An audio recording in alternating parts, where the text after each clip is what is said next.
It's camp time.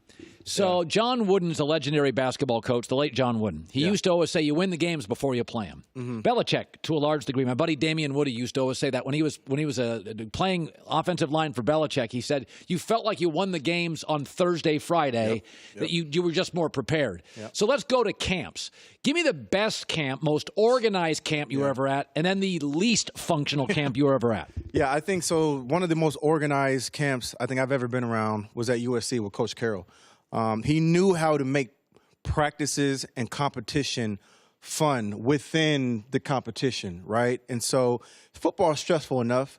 Obviously when you wake up in the mornings, sometimes it's hard to get out of the bed. Your body hurts like hell, and you're just in pain, right? And you're sore as heck.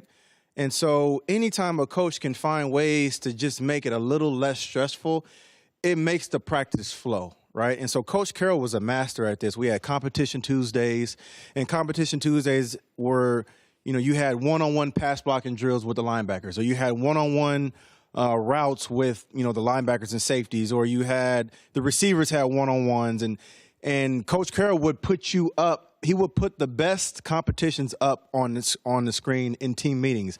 And so if you got embarrassed or if you got beat, the whole team was going to let you know about it right there on the spot. And so that added to, I think, the camaraderie. Intensity, accountability. Yeah, accountability. Like if you got embarrassed, and there was a couple of times where I was on there for maybe some pass blocking drills, but I would always, get the linebackers back in one-on-one drills because I knew I could kill them in one-on-ones. So I thought that was one of the most organized I've ever been around. And I think the least organized I've ever been around was my first year in Miami, under Coach Sperano, rest in peace, and it was just chaos. Like we had fights every day in practice. Sometimes those fights might have carried into the locker rooms. Wow. It was pretty crazy, and it was my first. I was coming from New Orleans. We had just won a Super Bowl, and I'm going to this, and I'm like, we got a lot of work to do. We're not going to be that good this year if we continue down this path. And so we had guys that were late all the time in practice. Wow. Our star players. Star players were the ones that were also part of the issue. And that was one of the reasons why, we weren't that successful that year. Well, I'm watching Hard Knocks on HBO. I'm not a fan of cameras. Some players, Antonio Cromartie said it wasn't that big of a deal. He said a lot of the stuff, it's on the sideline. Yeah. But it did look, we were talking as a staff this morning as we were preparing the show, that the Raiders looked a little loose. And there is a fine line. Was Pete Carroll loose? Was Sean Payton loose? How rigid do they have to be? So Sperano, it was too loose. It was too loose. So when you look at the Raiders, and some players are pushing back at John, I mean, what's the standard for intensity, rigidity, looseness? Where does it fall? So I was my first training camp in the NFL was with Sean Payton, his first rookie year as a head coach. Wow. And that training camp was hell. And it was, you hear the term hell week. It was a real hell week. We were hitting twice a day. We were at Millsaps in Mississippi. It was hot as heck. And it was tough. Like he was trying to change the culture of the New Orleans Saints, right? Because before he got there, they were the Aints, and, fans would show up to the stadium with paper bags over their heads. And so Sean wanted to right away, change the culture. So he came in kind of with that Bill Parcells mentality. Now, he's a disciple of Bill Parcells. And so he brought that mentality to... Did it work? It worked. It definitely worked. I don't remember any times where, there was a lot of pushback. There was only one practice I remember where, the locker room kind of flooded, sewage flooded, and, Lord. Players got mad about that. And there was one other time where, and I will say this, where Sean, he was beating us up too much. And the players, there was one day where we pushed back and we didn't want to come out to practice. And we knew that as long as we had Drew Brees on our side, we were good. And so we ended up going out to practice, but I don't think we hit that day. So I think there is a fine line between, because now Sean Payton now that I've seen, that's a totally different coach than when I was there. Gruden looks a little looser than he used to be. Gruden is a totally different coach than when he was with Tampa, right? And probably with the Raiders the first time. So I think, there is definitely a different Gruden we're seeing on TV, much like there's a different Sean Payton now, because I'm watching some of these games. Like when I went to, some of the playoff games, after the games, they're in the locker room celebrating. They got the strobe lights going and partying and dancing. And I was like, this would have never happened when we was playing, right, when we were there. Well, yeah, I think culture's changed. I think there's more transparency, and I also think I think players are richer, they're more empowered, so you have to let them win sometimes too. Yeah, I agree. think that's a reality. Sometimes players, I 100% let them agree celebrate with their that. touchdowns. Let's give the guys some fun, right? Yeah. Because, by the way, football asks a lot from its athletes. It does. A lot. It's stressful enough as it is, and so anytime you see coaches that, find a way to just make it just a little less stressful that day, it just makes the practice and the day go by easier. By the way, I am, I never want to be, as I age, grumpy old guy, right? Mm-hmm. So I try to embrace new stuff. Mm-hmm. But there are things that I believe in sports, Mm-hmm. and I still believe the peanut butter jelly sandwich is the best thing in the world to eat when you're hungry. I don't agree 100%. care. I don't want to hear about kale 100%. shakes. No, I agree 100%. All right. I made a living off of peanut butter and jelly sandwiches in college. So a lot of old stuff is still great. Yeah. Okay. I don't like my quarterbacks putting their hat on backwards and chugging beer. I don't like it. I just don't. You are a $1 billion marketing promotional tool. So you tell me as a player, do you love when you see Baker doing that? During training camp, no. If this was off season, or if this was, on a bye week, there's so much hype surrounding the Cleveland Browns right now that I'm almost a little worried it's too much hype for them to handle, right? Because they've already won a Super Bowl according to, the media and everybody else. They still have a lot of work to do.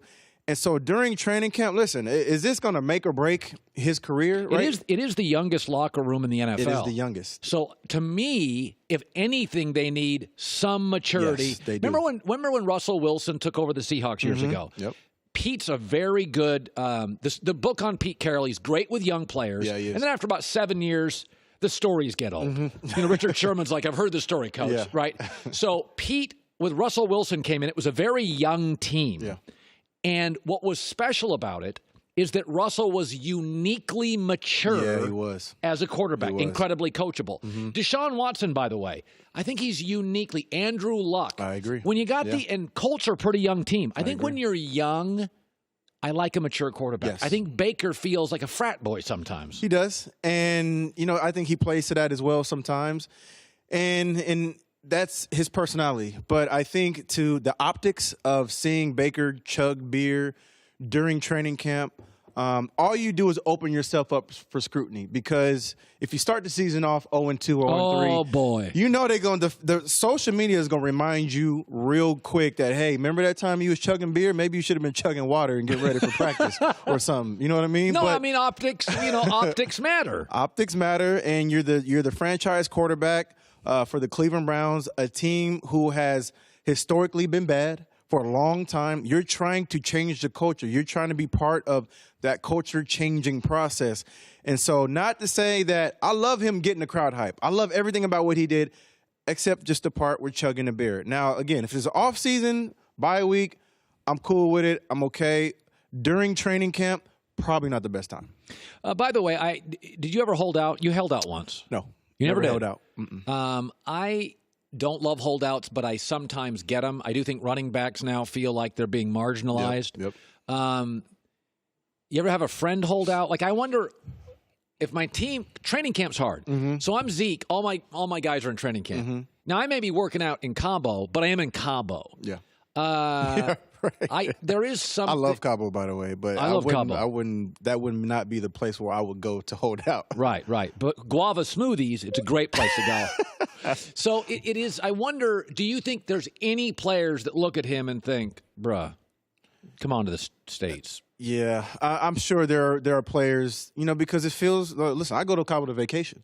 I go to Cabo to, go on the beach and drink margaritas and go to Squid Row and, all these other places, all these other bars down there. And so it's not the place where you go to stay in shape and to work out. And so I'm not saying that Zeke's not staying in shape, not working out.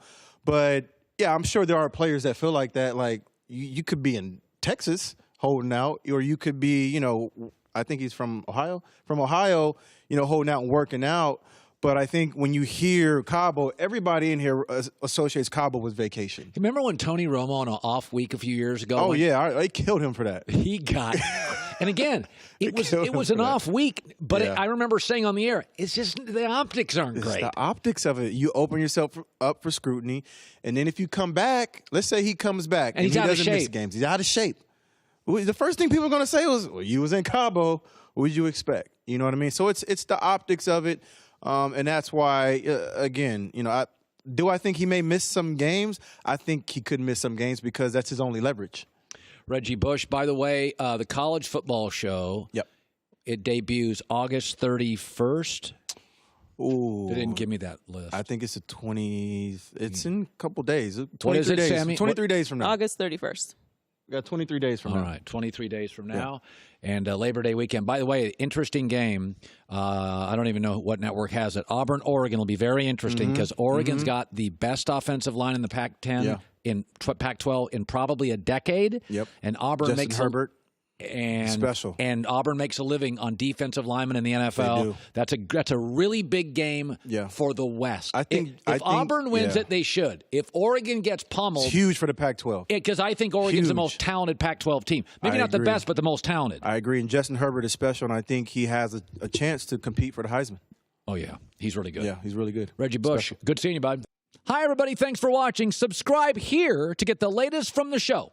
Also, be sure to check out more of the best clips from The Herd or go watch a few segments from other shows on FS1.